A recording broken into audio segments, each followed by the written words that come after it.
Been fishing my whole life. Started when I was about 3, I reckon, with my grandfather. Yeah, still fishing 37 years later. I got my first trip out to the barrier reef fishing when I was about 10. Then on every night as a kid that I knew I was getting the opportunity to go out to the reef, I wouldn't even sleep. You'd be that excited. And that passion grew and grew as I got older and spent more time and learnt the reef myself. It was every opportunity I got. I was working on boats out the reef. Any excuse to be on the reef was the reason I was going out there. We're at the point in our journey where we've now explored several different water types along the tropical east coast. We definitely found that the inshore shallow reef systems were shut down. And we wanted to resolve, was it a shallows feature of the season? And the only way to answer that was to go to wider reefs.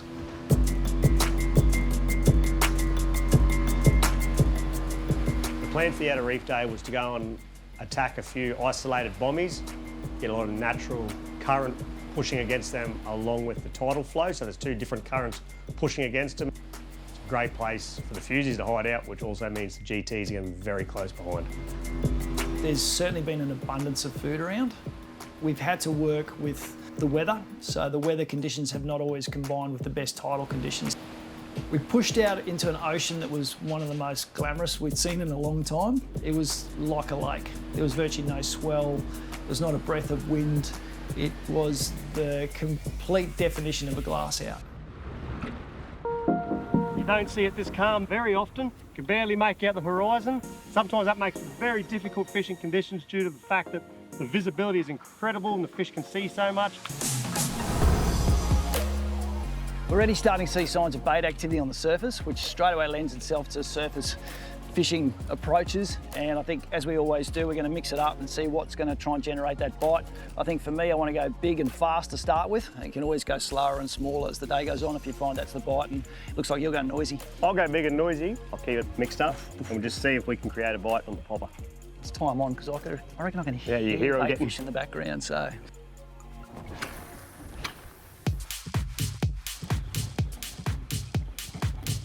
Here he comes. Here's something. Early on the way out to the outer edge, we wanted to target bait schools and potential giant trevally action.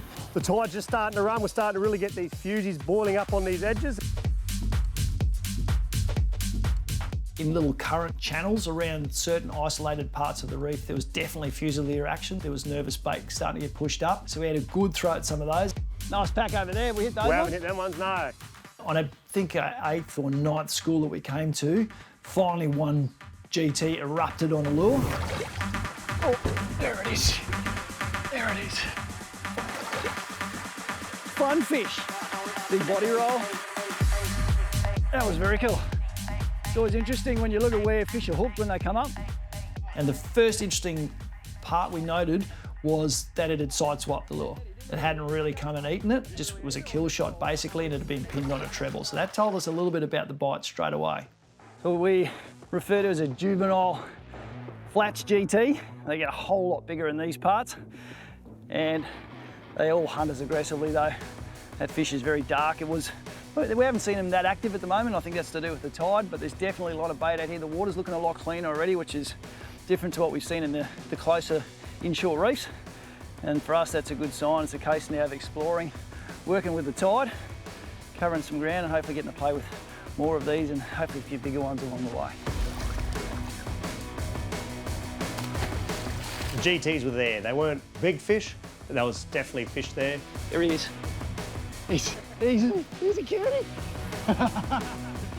Little cutie. Oh, yep, got that one. Oh, I missed him. Missed him. Was not exactly ready for that. Yeah, come out of nowhere. They weren't on every school of bait, but we cast at enough schools, we were raising fish.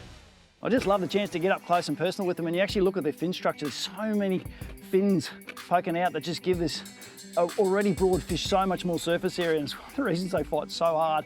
They use their body against you, they use that big powerful tail, and look at that for a head that's made for bullying everything out here on the reef. I'll get you back, mate, because there's bait getting destroyed in the background. Pretty twitchy to get that lure back in action. Another beautiful GT on the Great Barrier Reef.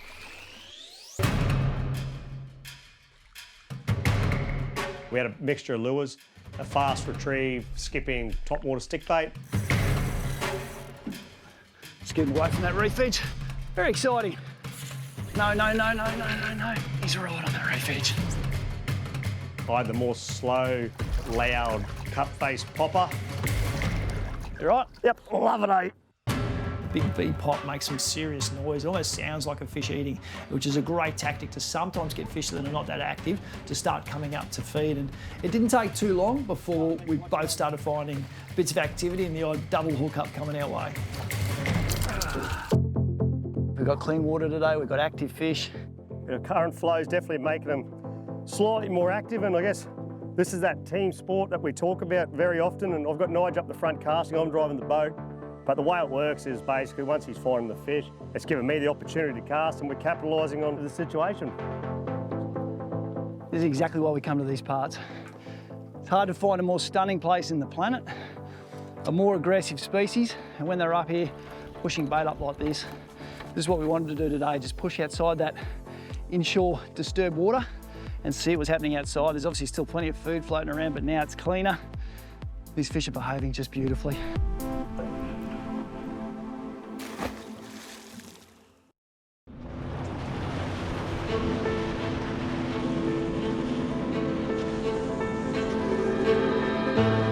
An aspect of this day that we worked out pretty quickly was where we hooked fish or got bites, the activity didn't last long. Yeah, I'll get them from here. Yep. The fish was still a bit on edge, a bit subtle, and where you hooked one, they got smart and the activity shut down. No, not on that. Once you see that pattern, you don't like hanging in a spot for a very long time. It doesn't take long to work out, it's fruitless.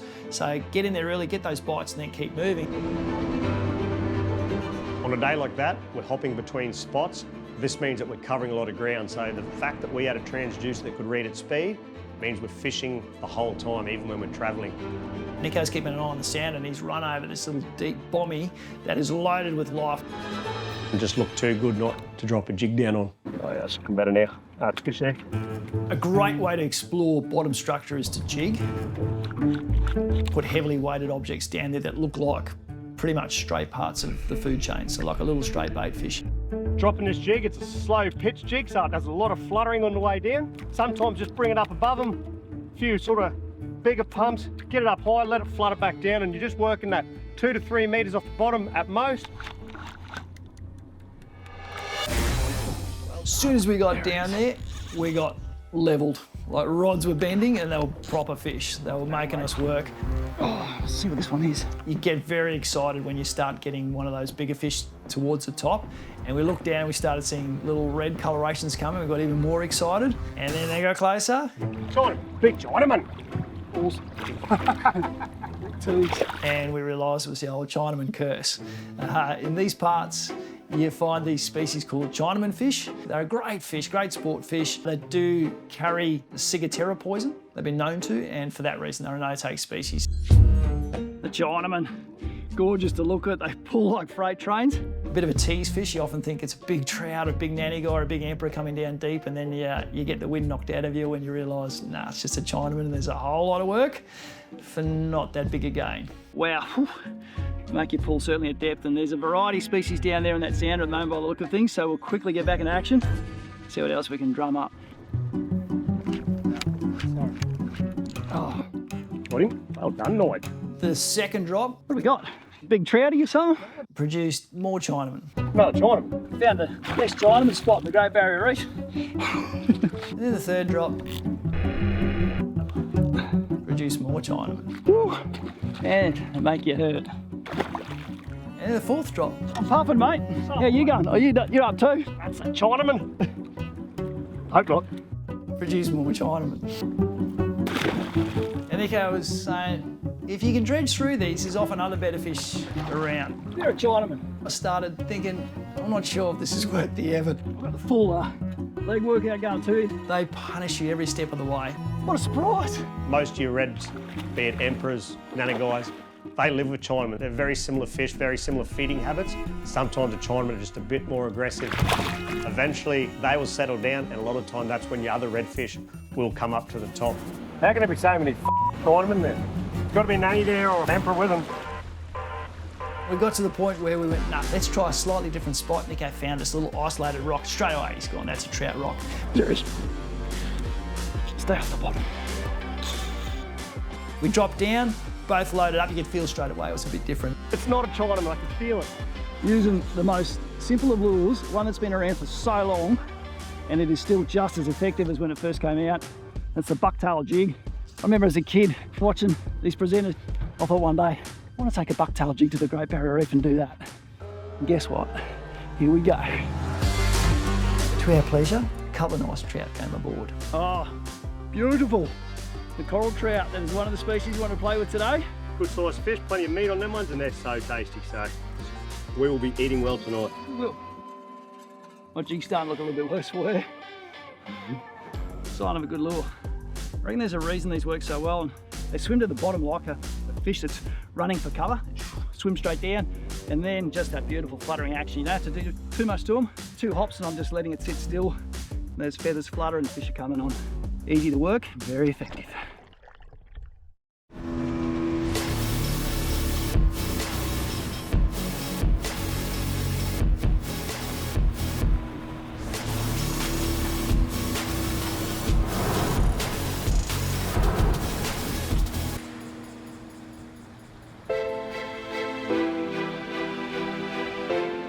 We had a bit of fun jigging on our way towards the outer edge, and the plan was to get to those outer reefs and then really explore the top of those reef systems. And there's one reef that Nico doesn't get to fish a lot of, and because of the weather we had the chance to explore it. Whenever we get a weather window that is this good, I try and make the best of the opportunity, get out to these outer reefs. Just over my shoulder there is the continental shelf. Next stop is the Solomon Islands. So you're as far as the barrier reef goes to the east at the moment, and it offers some crazy fishing opportunities. We got right up inside the reef lagoons, up into the shallows. Just wanted to have a crack at some coral trout up there and any other of those very pretty reef species that you do encounter. Going in there, we were happy to catch trout, GTs, all that sort of stuff, but occasionally you get this really rare emperor species known as the buffalo emperor, and it's also a great place to catch a wrasse.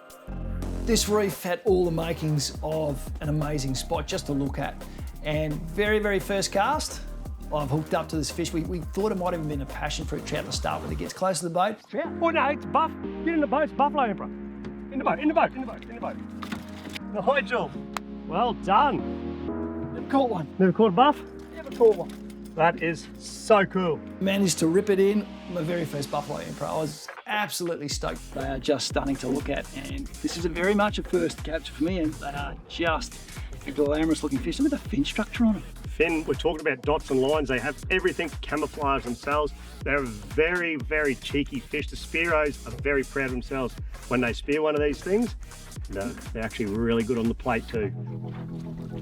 Right up in those flats, there's some very beautiful big bommies and picturesque coral, but you also got a lot of these proper dead reef flats, which is from where the ocean swells break up against the reef, and they provide really good feeding grounds for a lot of these species. They get up in that broken coral, they've got cover.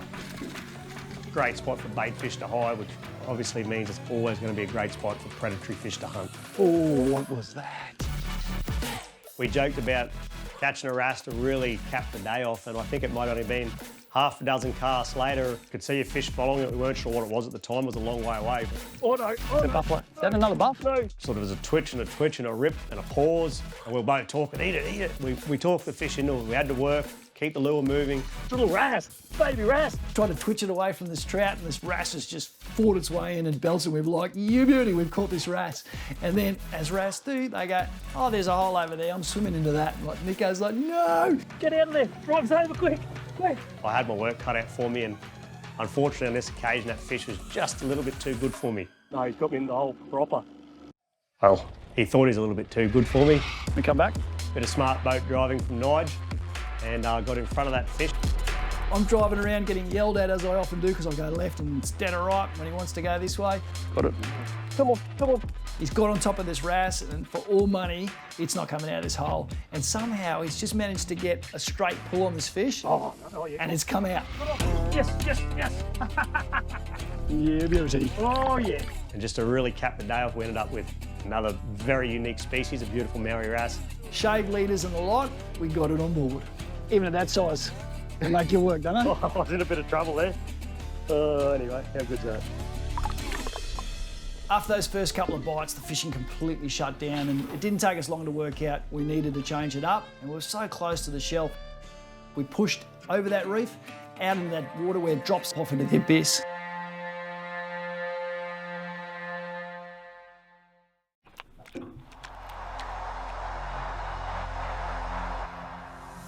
We're just right on the edge of the shelf here. The bottom is falling away.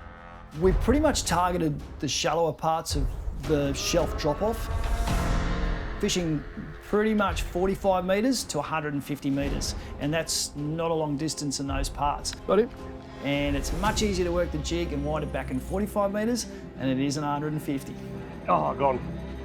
Pop me off. Definitely in the zone. Over that ledge, there's such a big variety of species you can come across, from dogtooth tuna to Spanish mackerel, wahoo, tunas. On the bottom there's your trouts and your jobfish and gold band snapper, all of those in a really short distance. Oh, got him? Yep, got him. Yes, I got him. We were drifting quite quickly along that ledge and playing with a few smaller trout. 40 odd metres of water, bucktail jig went down to hunt. It did all right. Missing a few subtle bites. Oh, he's dropped it. And finally, I've hooked up to one that kept us guessing all the way to the top, and we've come up with a beautiful green jobfish. It's Jobby. It's gold band. It's Jobby. Jobby. Jobby. That's the one. You wanted to catch one of these today? Yes. The green jobfish, this one. Variety of jobfish out there. This one's the green one. And find them in a lot of different depths of water, Nico, from top to bottom. You do. And in this case, definitely bottom. I would not have picked it to be a Jobby that time. And they fight every step of the way home. And very tasty as well. Beautiful white flaky meat, Nige. A little beer batter. Oh, Starting to taste it already.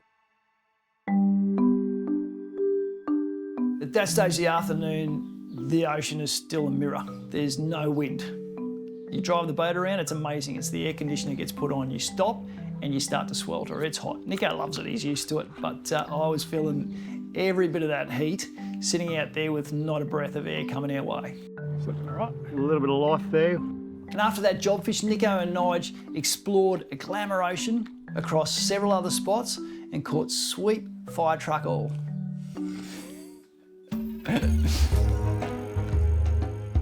Sometimes the ocean and the fish tell you something. Like, we kept working on the way home, fishing shallows, deep stuff, and everything just stopped. Like, the bait activity stopped, the birds were non-existent, like the whole place just went into shutdown mode, which was a lot to do with that weather.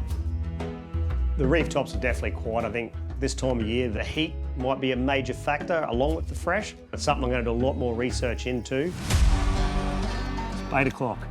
8 o'clock, I like it. I thought you were going to say beer o'clock then. The day offered very little after that, but it was very much a success for us. It's rare that you get glass out conditions and amazing fishing. Fish like a ruffle on the ocean, as in a bit of wind chop. It got to the point where you couldn't make the horizon out. It was that flat. Yeah, never seen anything like it. In the end, I think we did very well, given the fish we caught out of the deeper waters. Oh, there it is. We certainly learnt a valuable lesson that no matter how wide we went, those shallow reef tops were quiet. And at the end of the day, you'd have to put that down to something like temperature, and maybe this hottest part of the year, that those areas pretty much shut down. No, it's on. I definitely wouldn't say the fishing was disappointing in far north Queensland. Certainly have seen it a lot better at this time of year, but we are restricted to time and tides. So we're not fishing when it's best to fish, we're fishing when we can fish. So I'd definitely give it a pass mark. Yes, yes, yes. Yeah, beauty. Oh, yeah.